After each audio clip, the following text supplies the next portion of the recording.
Hi there, my name's Vince from mymatevince.com, and in this video today I'm going to show you how you can connect up and use your equipment in multiple rooms in your house and control it from those rooms. So in this video I'm going to be concentrating mainly on games consoles, but you can connect up anything you want, whether that be set-top boxes, computers, anything. The same principle applies to anything that's got HDMI lead and USB ports. So for example, I'm going to be connecting up a Nintendo Switch and using it in multiple rooms, an Xbox One S, PlayStation 3 and a little Android TV box there, that's a B-Link box.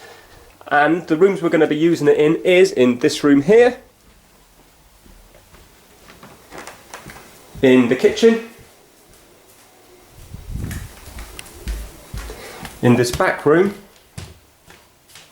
and also in a bedroom upstairs.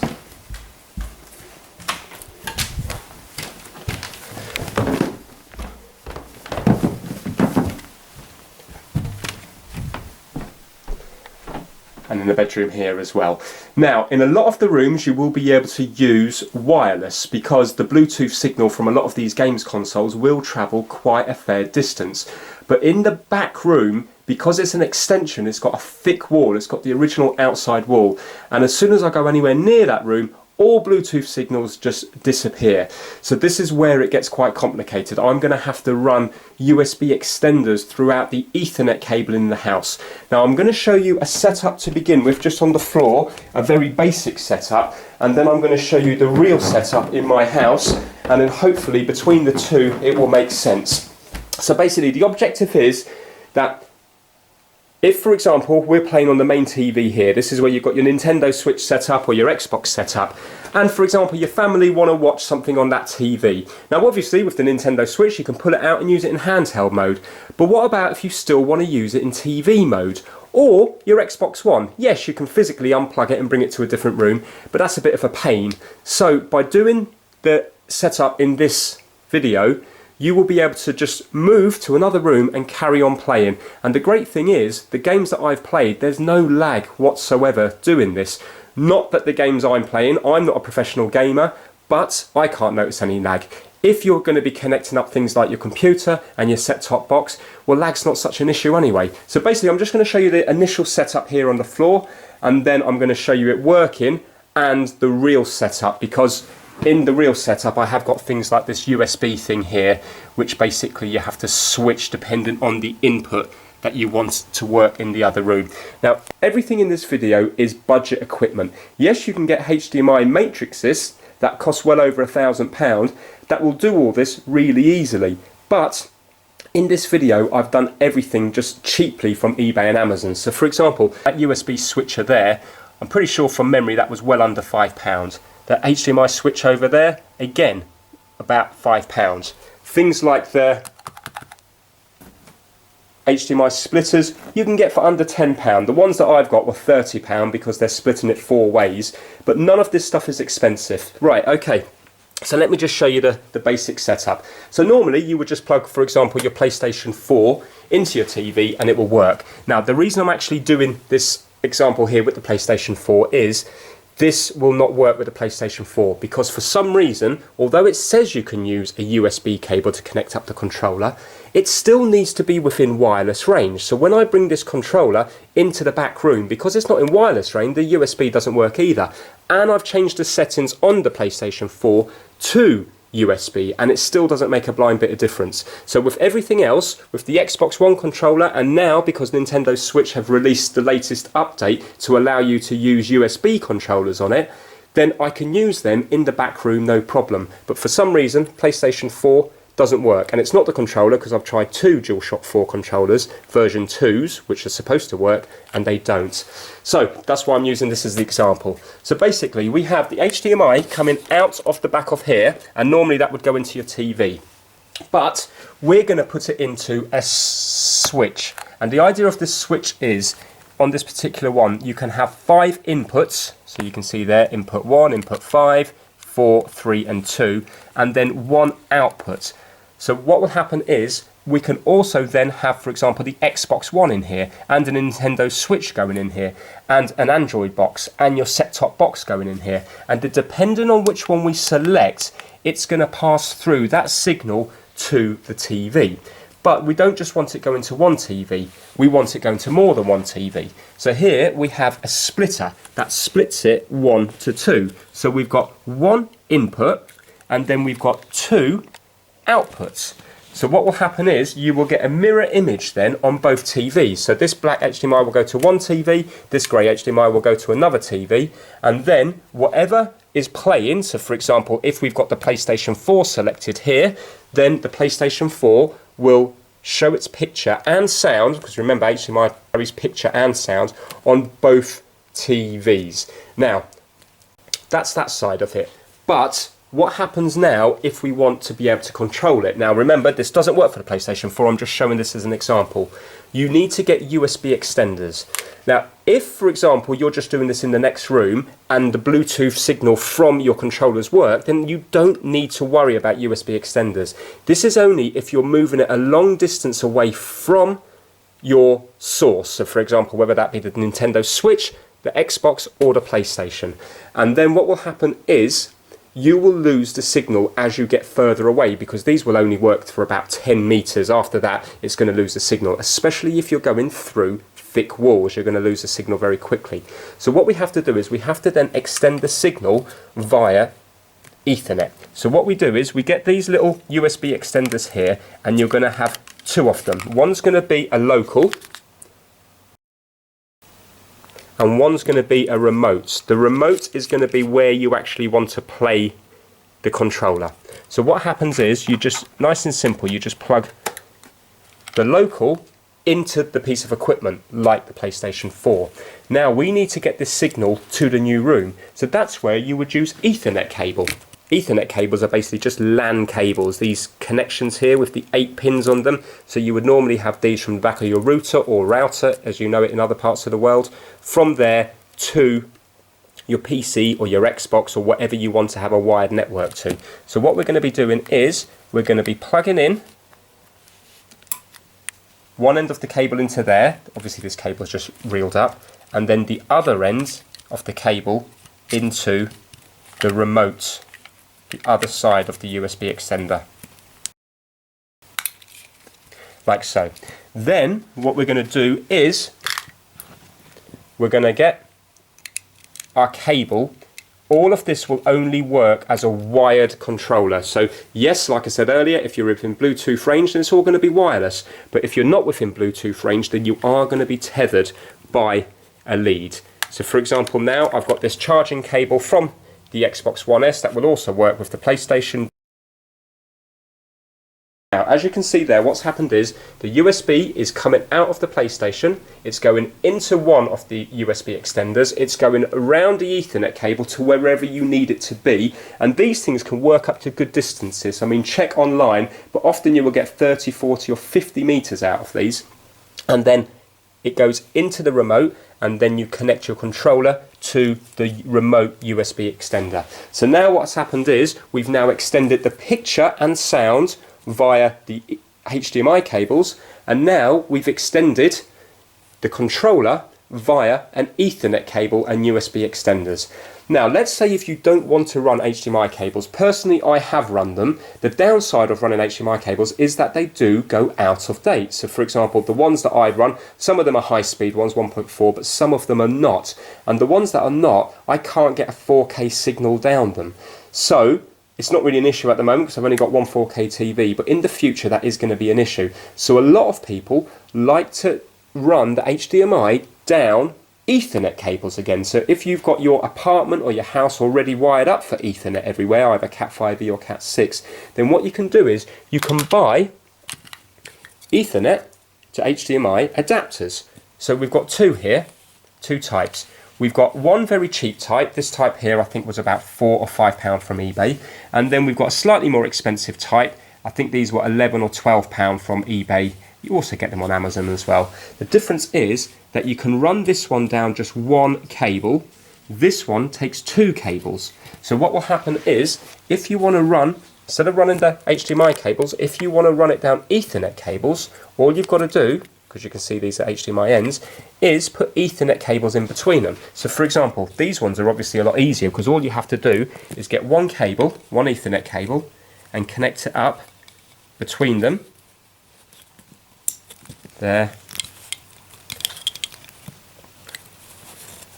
And there.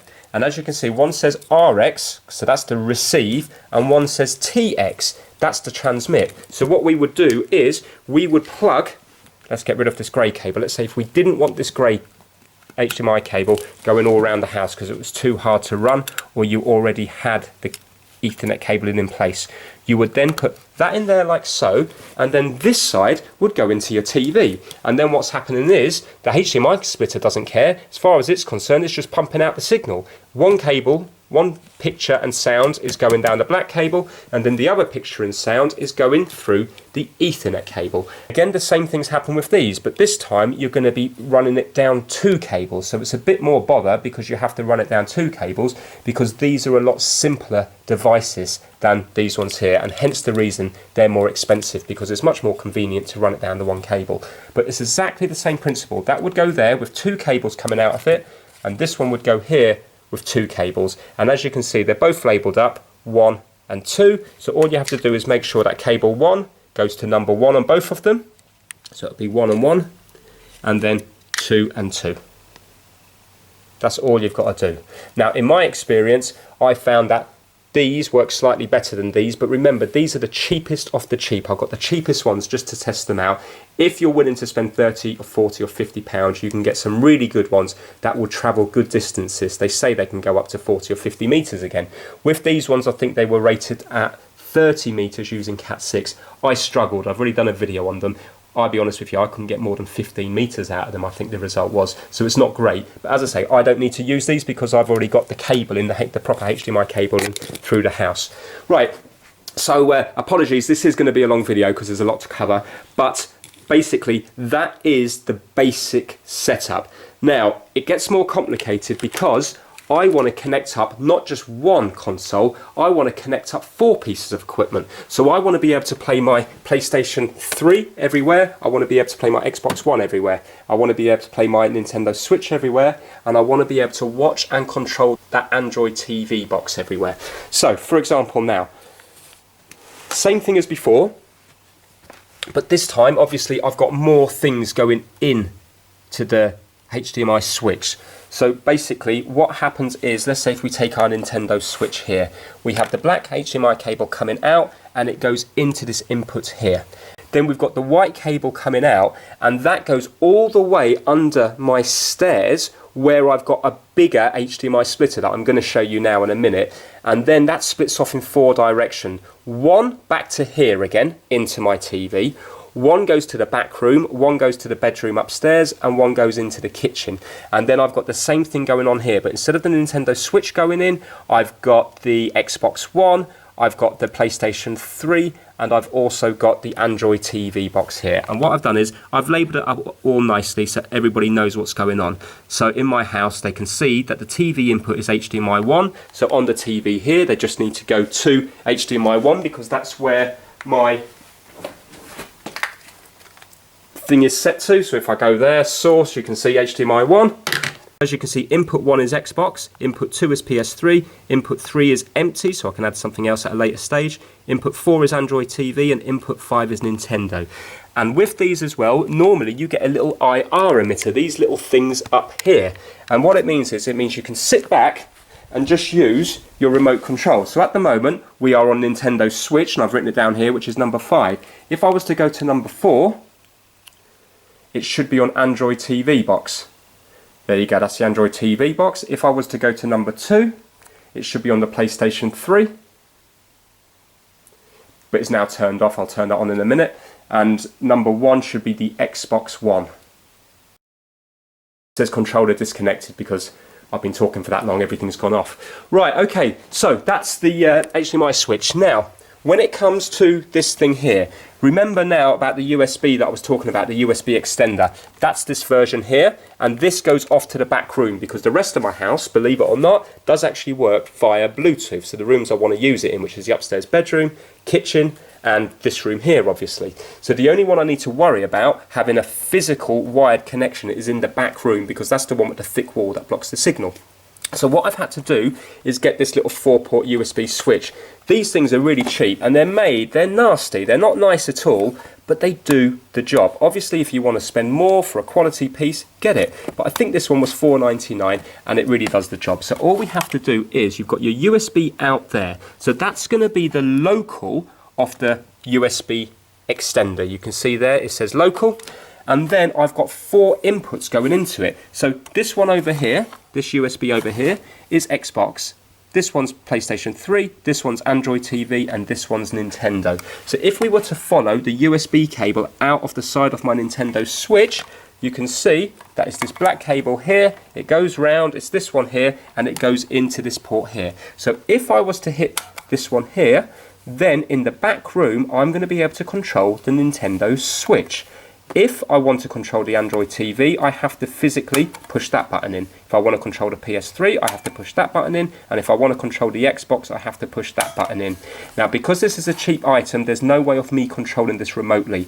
I'm sure if you were to look into it and get something more expensive, there probably are ways that you can connect up and use this in the other room by switching the inputs, but I can't. This is just a physical thing that I'm pressing in. Now, you only have to worry about this when you're playing it in other rooms. It doesn't matter what I do with this. I can leave it on Android TV, yet I will still be able to use my Xbox controller here because it's just connecting via Bluetooth like it normally does. Yep, so you can see that it works fine there no matter what the input is, because this input is only important. Just get rid of that. This input is only important when it comes to using it in the other room. So basically, that's this side of it here, and this just goes through my Ethernet cabling to the kitchen, and from the kitchen is distributed into the back room. So let me just show you the other side of that now, and then I'm going to show you the HDMI, the picture side of it. So remember that Ethernet port there? It goes from there, it goes under my stairs, which I'll show you in a second, and then it comes up under the kitchen cupboards here. And if you have a look, you can see here I've got the red cable, so I've got a 4-port socket there, and the red cable goes out, and this is the remote. So it's upside down, but if you have a look there, you can see remote. So this is the other end of it, and from here I've then put it into a tiny little USB hub, just a little 4-port hub, because I can use 2 player on this. So I've got 2 USB cables which then go through the wall into the next door, and it means then if you're playing split screen, you can play 2 players by plugging in 2 wired controllers. So basically that's that part of it there. And then if we come round here into the back room, this is the thing that causes all the problem, this wall here, because it just blocks every single signal in the house. And if you have a look here, I've got 2 cables coming out. They're labelled up as USB kitchen, and I've got 2 female USB. So these are just extension cables, and they go from the hub next door, just straight through the wall, from that little hub to here. And now from here, it means I can plug in whatever I want, whether that would be my Xbox 360 controller and the keyboard for the Android TV, the Nintendo Pro controller, or the PS3 controllers, or the Xbox. It will all work on 2-player. What you've got to bear in mind is that if you're going a long distance, by putting in 2 controllers, it can sometimes be enough to make it not work properly. I'm okay in this house here, but if you were to have problems, what you could try and do is you could try and turn off the rumble. So for example, if you're playing Xbox One and you've got the rumble enabled, every time you crash your car, then it's going to rumble. That can be enough to disconnect the controller, because we're talking about long distances now. But depending, I mean, I'm thinking that that cable's 2 meters to there. I've probably got 10 meters to under the stairs, and then probably the route it's taken is probably another 10 meters or more over to the TV. So we're talking a good between 20 and 25 meters distance, and it works absolutely fine. I know over longer distances it will start to drop out. So okay, so that's that bit there. Now let me show you the picture so you can see the Xbox One working there. Let me show you the understairs now to explain the HDMI splitters.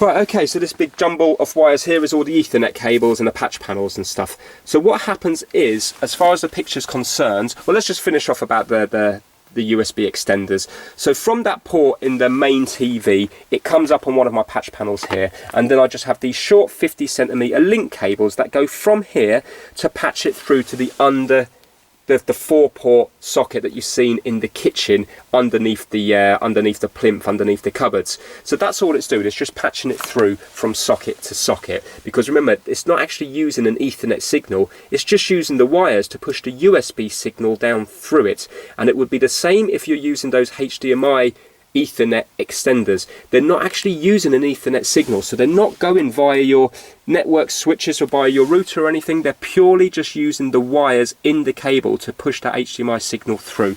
But now these are my 4-port switches here. I believe you can get, or 4-port splitters, I believe you can now get these as cheap as £20. I paid £30 when I got these because I got them quite a few years ago. You can also get 4K versions as well. So obviously if you're running all this new, go for 4K, because in a few years the TVs you will be getting will be all 4K, more than likely. So you might as well get the right cables and stuff now for that. So all this is, if you can have a look there, you can see that there's 1 input and there's 4 outputs. So all that's happening is, from that HDMI switch that I showed you, it's coming in to here. So the output of that switch is going into the input of here, and then all it's doing is regenerating 4 exactly the same pictures going off in all the different directions. So I've got 1 going up to the bedroom, 1 going up to the back room, 1 going up to the kitchen, and 1 going back to the TV area again. So that's all it's doing. It's just replicating that picture in 4 separate ways. Now I've got another one down there as well, because for example I can then do the same thing, but I can have the set-top box working in all the different rooms.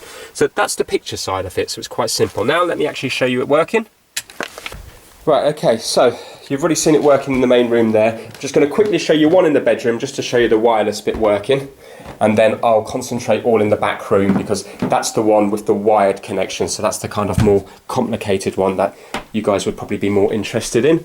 But if you have a look here now, so we're up in the bedroom there. If I just press A to go into it, let me just get out of that, B, and if you have a look now, you can see, let me just brake so you can see the lag, or lack of lag. Can you see the brake lights coming on? Right. Hold on. Get closer. So I'm going to start braking. Brake. Brake.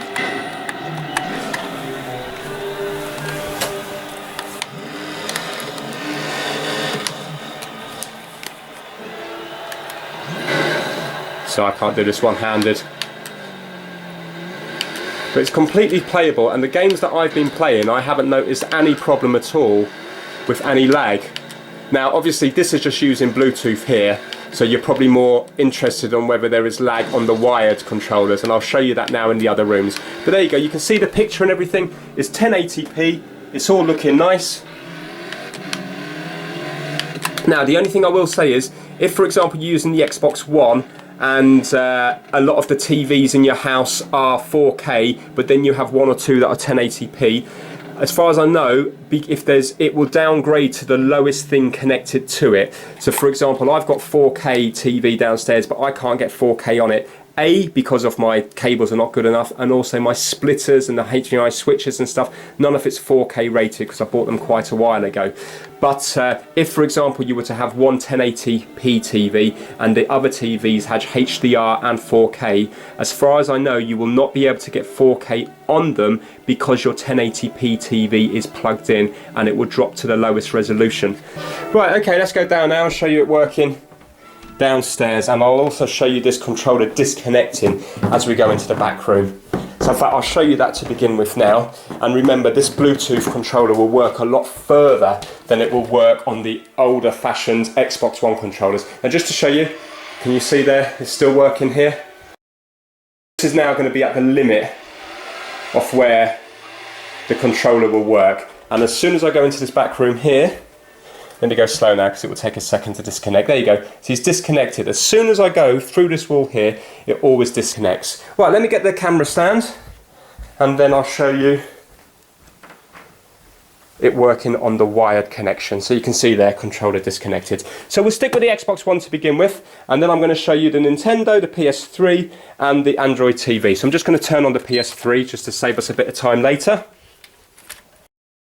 If you're wondering if your chat and stuff will work and multiplayer, yeah, of course it will, because remember the multiplayer is all connected up via the main console itself. So right now my console is connected via Ethernet. All this is doing is moving the picture and the control from one TV to another TV, basically. That's all it's doing. So, and you will be able to use your gaming headset as well. So if you had the white Xbox controller, you can just plug in your gaming headset into the bottom of it there.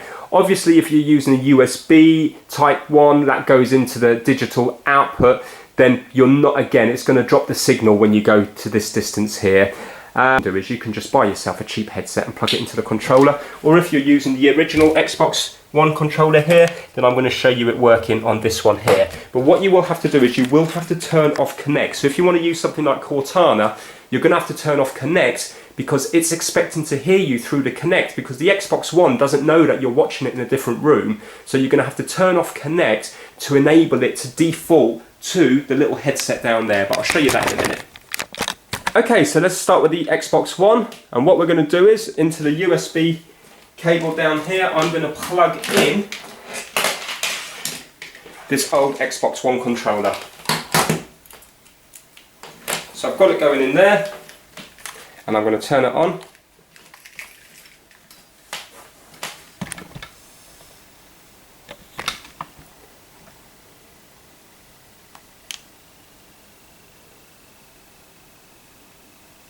Right, and can you see what I've done wrong? So it's not syncing up, and the reason is because I haven't hit the little USB selector in the next room. Remember that selector there? So it's probably on the wrong input. So let's go back here now. There you go, you see I've got it on Android TV, so I need to hit it into Xbox, like that. And now when I do that, it will switch the signal over to the Xbox. So just like the HDMI switch selects the different inputs for the picture, that little USB selector selects the different inputs for the USB. And there you go, you can see now it's connected up. I'm just going to put the headset on as well.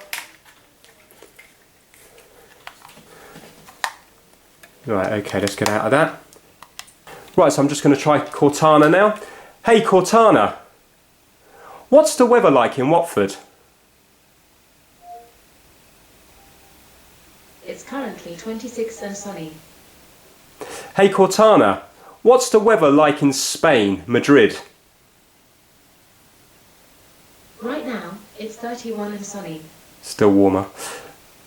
Okay, so as you can see, Cortana works, but you do have to turn off Connect. So to turn off Connect, you just need to go to Settings, All Settings, and then if you go down to Connecting Devices, and then go to Connect, and you can just say Connect on or Connect is off. So if I was to turn Connect on, then you will see it's going to start showing what Connect sees in the other room. So that's the front room, okay? But now Cortana won't work. Hey Cortana, because she can't hear me because it's working off the Connect. So let's turn Connect off, and now Cortana should work. Hey Cortana, tell me a joke. I couldn't remember how to throw a boomerang, but then it came back to me. Okay, so you get the idea. If you can hear an echo, that's just because, remember, the TV in the kitchen is on and the TV in the back room is on as well. Right, so just to show you, I've played this before and there really is no lag, which is amazing because you think going through all that there would be lag. So let me break, break, break, break, break, break, break, break. Now, if you're a professional gamer, there might well be lag. You might well notice input lag, but for me, on the games I play, I don't notice it. So for example, if you're playing Minecraft, then does it really matter if there's a tiny bit of lag? You're probably not going to notice it. On this racing game here, this is Forza Horizon 3, I can't notice any difference whatsoever. Let me just change the view. So if, let me just move his hands and you'll see. Can you see? Yeah, let me just lower the TV down. And let me lower it down in the other room as well.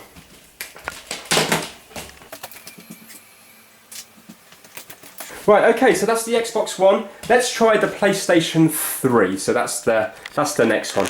So we're going to go next door again.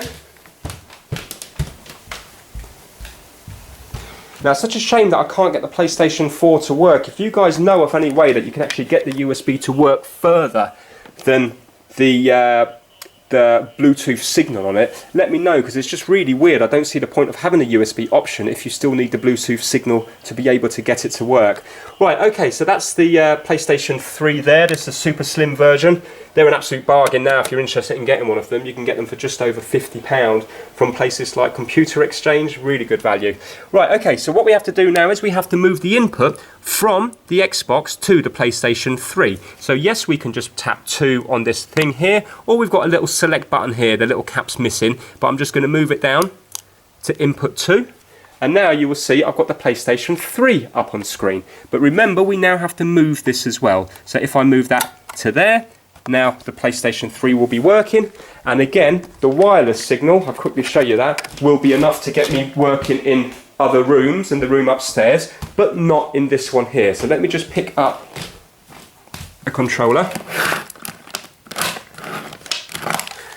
And let me just connect it up.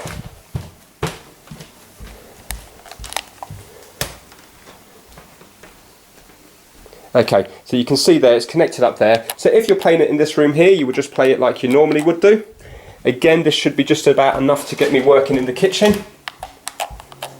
You can see there. Yeah, and let's quickly go upstairs. Can you see there? So the Bluetooth's enough to get the PS3 working in all the rooms apart from the back room, but I'll show you that. I'll show you that now. You'll see that it will disconnect when we go in there. PS3 controllers do have very good range indeed. Right, okay, so we're now in the back room, and as you can see we've got it up here, but can you see now there's nothing happening, it's not working, and can you see it's unsynced itself. So what we have to do is we have to connect up onto our USB cable. So let's unplug that one there. Now with the PlayStation 3 it uses mini USB, so that's standard USB to a mini USB, this type here. So we're going to plug the mini USB in that side there, just the same as if you're charging it up. And there. And now if you have a look there, what will happen is when I press the PlayStation button, you can see now it's gone to 1, and now I can move it around up on screen. But on this one I'm going to connect up 2 controllers. So we can do split screen on Gran Turismo. Right, so here's the other controller here, and I'm going to plug that in here. Hit the PlayStation button, and that should light up as number 2. You can see that's number 2, and this is number 1. Right, okay, so bring it up here. Now, I don't know about online chat or anything on the PlayStation 3, because the only headset that I've got is a little Bluetooth one that works back to the console. I don't know if others exist. I mean, I can't see any ports on here that will allow you to connect them up, so I presume the online chat part of this is not going to work when you're out of the Bluetooth signal. Right, let's go to, and remember you can watch Netflix and do all the things that you normally do on it as well. So for example, this TV is a smart TV, but if it wasn't a smart TV, you've now made it smart because you've connected up a piece of equipment that is smart to it. So, you know, for example, on the PlayStation 3, I've got Play TV connected up to it, where I can record all the TV, and you know, you can do your 7-day guide or however long the guide is, and get things to record onto the actual PlayStation 3 hard drive. And you know, you can watch Netflix, your Amazon, or whatever you normally do on it, you know, your BBC iPlayer and stuff. So for sake of spending £50 odd for a PlayStation 3, it's real good value, because you know, you can use it as a smart set-top box, but yet you can play great games on it as well for very little money. I think Gran Turismo 5 cost me like £2. Yes, you can no longer do the multiplayer online because they've closed the servers, but get Gran Turismo 6, that's still working, but I think you pay about £10 for that second hand. So let's go into Gran Turismo, and I'll just quickly show you a split screen working. I'm going to fast forward through this bit now. Right, okay, so if I press select, you can see it changes to view. So player 1 is the top screen. And you can see the controls are slightly different because I did have this set up for a steering wheel with pedals. But if you have a look there, again, it feels fine. I can't notice any difference. I mean, I presume there must be a tiny bit of input lag, but I can't feel it, so it doesn't affect the play. If you look at the brake, brake, brake, brake, yeah. Yeah, you hear the vibration of, hopefully you can hear that vibration. So the vibrating and everything works on it. Right, that's that top one. Let's have a look at the bottom one, the McLaren. These are the normal controls down here because this is player 2. Now let's just do, if I do brake, let's get a bit of speed up first.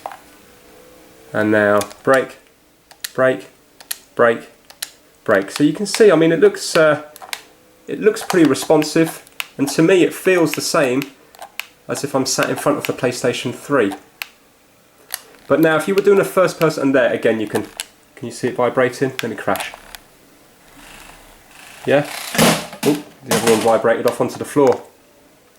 Yeah, if you were playing a first person shooter game, perhaps you would notice something, but I can't. Which is amazing really when you think it's going through all those pieces of equipment and all that cable. You think you would find that it would have quite a bit of lag on it. But using the USB extenders that I've got, they are expensive. I think they're £50 brand new, but I got them second hand for, I think I got them off eBay for like years ago for about £7 or £8. But I've looked recently and I think people have cottoned onto it, and now they do seem to cost second hand about £20. But it's still, you know, it's still worth doing. I mean, I haven't personally tried the cheap ones. You can get really cheap USB extenders, and maybe if you're only going through like one thick wall, that was enough to block the Bluetooth signal. If it was only maybe 10 meters, maybe they would be absolutely fine. So if you've used cheap USB extenders, just add a comment to the comments down below just to help other people. If they work well, maybe, you know, just say that the brand that you've got, if you've got a similar setup to me and they work, just let other people know, because then they don't have to go out and spend £50 on this. Right, okay, that's the PlayStation 3. Now let's do the Nintendo Switch now, and then we'll finish off on the Android TV box. Right, so with the Nintendo Switch, you couldn't do this up until the release of version 3, which just came out in June 2017. And now, because of that, there's an option on here which I will show you that allows you to basically have the Pro Controller wired. You are going to have to use the Pro Controller because you need to plug it in. Now I just forgot, I just need to show you a setting on the PlayStation 3 before I turn it off. If when you plug it into one of those HDMI switches, it looks really pixelated and it keeps cutting in and cutting out, you need to turn the deep colour off. So let me just show you that here now. If I go back out of here, if I go to Quick Game, go over to Settings. So this is important because you might find that it's not working properly. And if I go down to Display Settings and press X, so that's Display Settings, let me zoom in a bit, X, you need to go to where it says Deep Color Output, and you need to put that to off, because if I put it to on, what will happen is, or automatic, if it's automatic it will be on, and well, I think it might depend on the TV, but because I've got this 4K TV on, it just automatically turns on and then it mucks up the picture. So if I do that now let me go to change and you'll probably see what I mean. There you go, can you see it's flicking on and off, and also the picture's bad as well. There. Now what I'm going to have to do is try and change this to, I'm going to have to try and change this now in the split second that it comes on. Some TVs give you a little bit longer than others. This TV is not giving me very long at all. Right, so at the moment it's on automatic, so I'm going to press X, and now I'm going to change it to off, so I'm going to go down and then press X again, and I'm going to put change. There we go. Do you want to accept this setting? Yes. Now you can see it's off. So basically you have to make sure that that one is off when it's working through a HDMI switch. Give it a go and it might work, but on my one it didn't work. So don't put it on automatic, keep it on off, and then you can see that the picture's absolutely perfect. And it will be, if I go there, you can see there, that is 1080p. Yeah. So the picture's really good quality when you do this technique. Okay, now Nintendo Switch time. So Nintendo Switch, we need to go to number 5, so let's do it via the thingy-majiggy.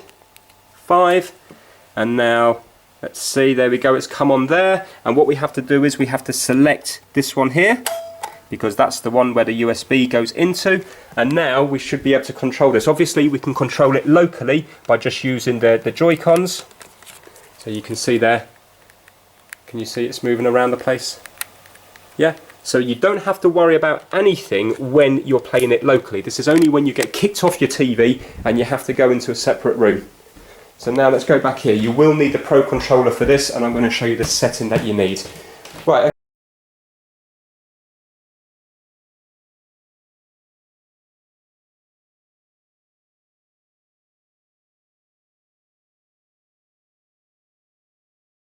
Okay, so we're going to unplug the PS3 controllers. So unplug both of them. Now I presume if you had 2 Pro controllers you would be able to use both of them, but I've only got the 1 Pro controller, so I can only test 1. But I presume if you had 2 you would be able to do 2-player on Mario Kart, but unfortunately I can't test it, and I'm not going to go out and spend another £60 or £70 on another controller just to test it, because I don't actually need it. Right, okay, it doesn't matter which one I plug it into, it can plug into either of the USB. And if you have a look there now, you can see that I've got the original charging cable. This is a USB-C cable, and it won't sync up from here. Yeah, you can just see it will just keep doing that. It's not going to sync up because I'm too far from the Nintendo Switch again. As soon as I go into this room, just like all the others, it ends. Right, okay, let me put this on here. And I'm just going to first of all show you the setting you need to go to. Right, okay, so first of all you need to go down to where it says System Settings and press A, and you need to go down to Controllers and Sensors over there, and then go to the right, and you will see here Pro Controller Wired Communication On. That's why I can use it. If I was to put it to off, then I'm not going to be able to use it. Can you see? Right now it's on off, and it's not going to work because it's too far to sync up, like I just mentioned. Yep, nothing's happening. So all I need to do is go next door now and turn it on, because remember I can't use this from here. So I'm just going to quickly nip next door just to turn that on. You'll see it move on to on this screen here.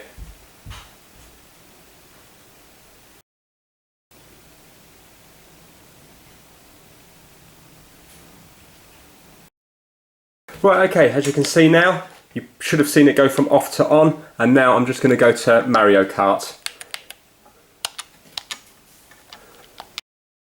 Tested this out, I've not got a problem with any lag or anything again, it just works like I would expect it to work.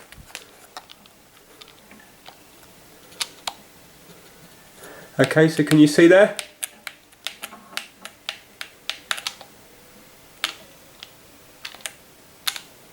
Accelerate, brake.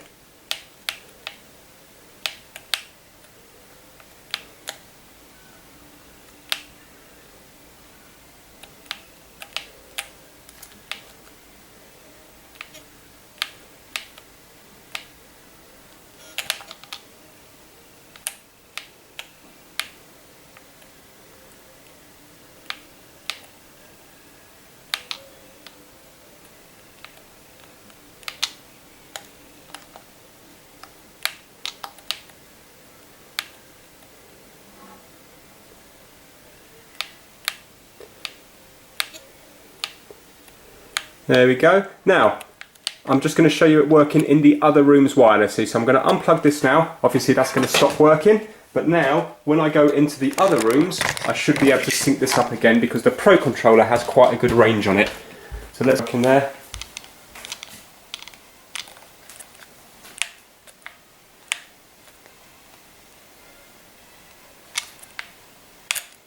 Okay, let's go upstairs. Then after this I'll show you the Android TV box.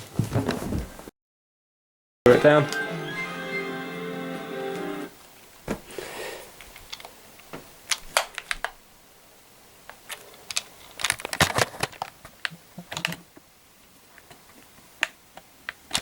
Yeah, and again, it's working well.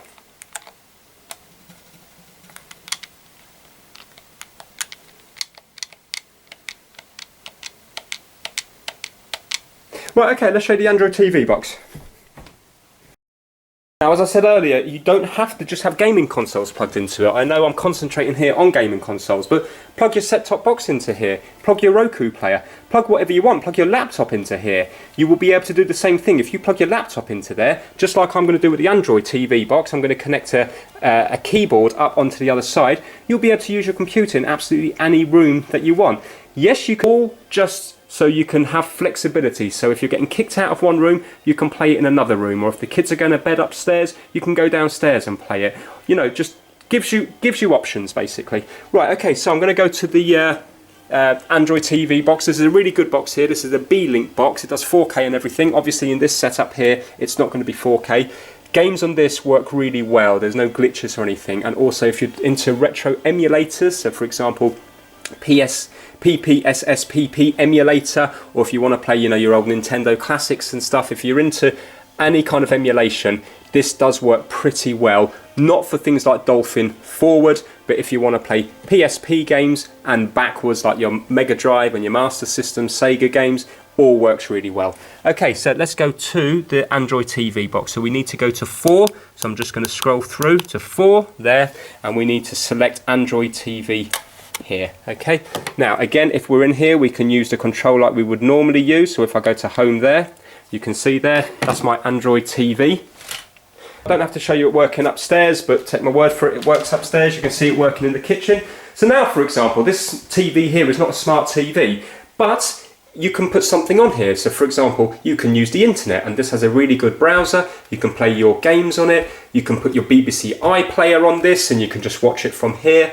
So it gives you, you know, good flexibility on what you want to do. Also, a lot of people use the Android TV boxes for Kodi as well. So obviously you've got Kodi in whatever room you want to have it in. Even though Kodi in Europe now is they've made the streaming of movies on it illegal, so a lot of people are using VPNs. Right, okay, let me show you what we're going to connect up here. So basically, what I want to be able to do is, yes, you can use the, well, you wouldn't be able to use a remote control, but you could probably do some sort of IR extender. But what I want to do is I want the flexibility of being able to use a keyboard and a touchpad as well. So you can connect up a wired keyboard and a wired mouse, but I'm going to use this wireless one, this Logitech one, because it's so nice. It's got a button here on the left hand side, which is a left click. So what happens is, what you can do is you can hold it like this on your lap. It's got nice, feels nice, and you use your thumb to scroll here, and you use this to left click. Really good keyboard. Well, I think it's a good keyboard for the price. It was about £30. So what I'm going to use now is I'm going to use another very cheap USB hub. This is an awful hub here. This was only 99p from one of those pound shop type stores. But again, it works, it does the job. So I'm connecting up a wired 360 controller. Believe it or not, you can still buy these, they're still really popular. Second hand, they're really expensive because they are so popular, because people use them with PC gaming and stuff. But I got it off Amazon brand new for 20, I think it was 24 UK pounds. That's brand new, and your second hand, you're normally looking at about £20 anyway for a wired one. So it's real good value. Now I find most of the Android games that work with a gamepad work well with the Xbox 360 controller. So for example, if I was to connect up the PlayStation 4 controller, it doesn't work. It's really, well, it does work, but it's really laggy. So I've got to use a little wireless adapter, and then it does work. But when it comes to Minecraft Pocket Edition, it doesn't work. Everything just spins around. It doesn't work properly. The Xbox 360 controller, when it says a gamepad works, just tends to work pretty well. So, you know, if you're doing that buggy racing game, that works well. Asphalt 8, Minecraft Pocket Edition, Riptide. I'll show you a couple now. They do work well. So that's what I'm doing. I'm plugging in this little hub here into this here. Or what I could just do is, if I didn't want to use the hub, I could plug in one of these into this USB, and I could plug this 360 controller into this USB, and it would do the same thing. But now I have the option. So for example, if you had two 360 controllers, or if you wanted to connect up another controller, I can't get the Xbox One controllers to work at all with Android TV, but if you had for example, the PlayStation 3 controller does work pretty well. I could plug that in here, and then I would be able to do the split screen on, for example, GP Riptide. Right, okay, so now we've got our Xbox 360 controller, and we've also got our keyboard working. So let's put the camera on here, and I'll just quickly show you it moving around the place. Right, okay, so as you can see, I've got my mouse cursor moving around there, and then what I've got to do is you can just move it around to where you want it, and then, for example, you can just left click either here or here, so it makes it nice and comfortable. So left click, and then it brings up my apps like so. Also, you can scroll down from the top, just like most Android phones. You can scroll down from there, and also you've got the buttons down the bottom here, like your back and what's open, and you can turn it off and stuff. So let's go to, what game should we go to? I'll tell you what, let's do Riptide GP Renegade. So I tell you what, I won't use the keyboard for this bit. I'm going to go over to the Xbox controller just to show you this one working. So can you see now it's moving around the screen on this one here? So I'm going to go to there and press A. Remember, you'll be able to do multiplayer online and stuff on this as well, because as long as the Android TV box in the other room is connected up to the internet, either via Wi-Fi or wired, then it will work in here as well, because that's all it's doing. You're just basically taking the picture and the control from the other thing into here. The Android TV box doesn't care, it doesn't know, it's just outputting the signal. It's all those other things that is bringing the signal from there to here. As you can see, it looks absolutely beautiful. And for an Android game, you know, this is pretty good. So again, is there any lag? I can't notice any at all.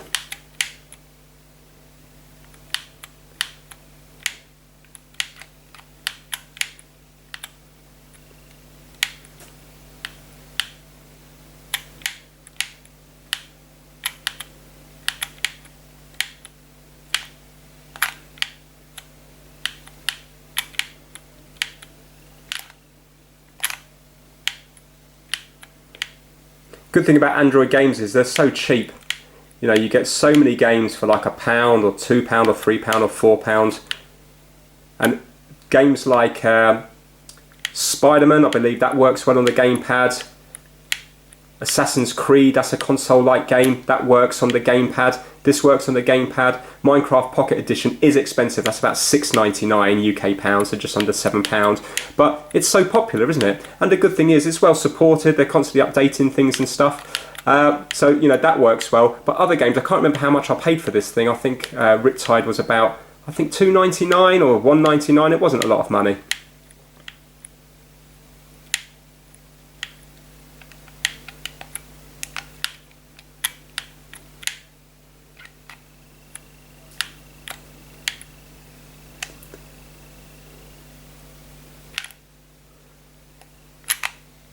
Oh, mucked up there. Right, so there you go. As you can see, it all works well and it all works nice, picture's nice, and then you've got the option and the flexibility to do what you want in any room of the house. So that answered most of your questions. I know it's been a long video, but hopefully it's been quite in-depth.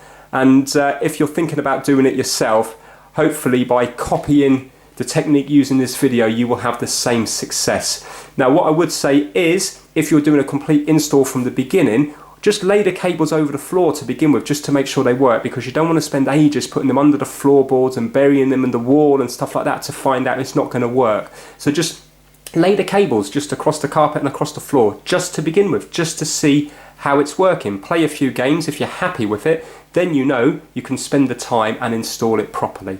So yeah, at the moment down here, you see I've just got the cables traipsed through one of these brush plates, but there is other options as well. So you can get proper little USB plates as well. I mean, I like the brush plates because, for example, I've got my PlayStation 2 thing sticking through. Then I've got options here to plug things straight into my TV. You know, if I want to put my keyboard straight into my TV, this goes up to my TV here, and I've got other things buried and hidden in there as well. But that's what I like about the brush plate, because you can get a huge amount of cables out of the one hole. But if you want a really nice, neat job up on the wall, or maybe even behind the TV, you could just put USB faceplates, and then you could then just, when you want to use it, just plug in your controller straight into it here. Now, one question some of you might be asking, I can imagine you would be asking this because I asked it to begin with, is if you were to get the wireless adapter for the PlayStation or the Xbox One, you know, that Windows wireless adapter, will it work? The answer is no, it definitely doesn't work, because they use drivers from the Windows 10 system. So when you actually plug it into your Xbox One, they don't work because they're not made to plug into your Xbox One. All they do is, when you're playing, for example, when you're streaming to a Windows 10 device, or when you're doing remote play on your PlayStation 4, for example, then they work from the Windows device. They don't work when you plug them in to the USB down here, because essentially all you're doing is plugging it into the games console, aren't you? So it's not going to work because they're not designed for that. One thing that I thought may work, but I haven't tried it, is you used to be able to get cheap Chinese copies of the Xbox One controller, and they used to come with a little dongle. So they weren't true wireless. These are not this is before Bluetooth. You know, the original Xbox One controller wasn't Bluetooth, and they come with little adapters, and you plug a USB adapter into the Xbox One, and then you use the controller at a distance. Now they might well work, because then when you plug that little adapter down here, it's the same as plugging it into the Xbox One. So you might well be able to do this and have a wireless, but you know, those controllers are about 20 something pounds, and to be honest with you, I'm quite happy playing with a wire. All these wires are lightweight. Again, most of the time I'm playing it in the other room as well. This is just occasionally that I'm going to be bringing it in here, so I'm happy to have a wired controller. It doesn't really bother me. So I hope you enjoyed the video. Please give it a thumbs up if it's helped you out, and please subscribe for more how-to videos. That's it. Take care. Bye now.